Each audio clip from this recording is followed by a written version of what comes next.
हाल ही में शाहिद आफरीदी निजी TV show में शरीक हुए थे, जिस दौरान इन्हें मेज़बान की जानिब से इनकी शादी की शेरवानी में हंसती हुई तस्वीर दिखाकर सवाल किया गया। सवाल के जवाब में शाहिद आफरीदी ने अपनी शादी की तस्वीर पर तबसरा करते हुए कहा कि यहाँ आकर ज़िंदगी ठहर सी गई थी।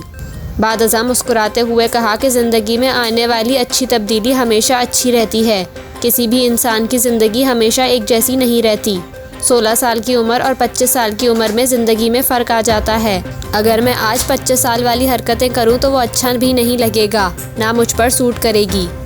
अपनी शादी पर बात करते हुए शाहिद आफरीदी ने कहा कि मैं चाहता था मेरी शादी जल्दी हो जाए ताकि ज़िंदगी के नज़्म ज़ब्त बन जाएं। मैंने ख़ुद वालिदैन से कहा था कि वो मेरे लिए लड़की देखना शुरू कर दें, क्योंकि मेरा ख़याल है शादी के लिए वालिदैन की पसंद सबसे बेहतर है। साबिक कप्तान का कहना था कि 17 से 24 साल की उम्र तक हम खुद को अक्लमंद और सामने वाले को बेवकूफ़ समझते हैं, लेकिन दर हकीकत बड़े बड़े ही होते हैं। वो डिग्रियों से नहीं, ज़िंदगी के तजुर्बे से बड़े बनते हैं और ये तजुर्बा कई डिग्रियों से बढ़कर है। उन्होंने मज़ीद कहा कि मैंने सोचा था कि अगर वालिदैन का फ़ैसला बेहतर नहीं हुआ तो दूसरी शादी कर लेंगे, लेकिन अल्हम्दुलिल्लाह मैं बहुत खुश हूँ।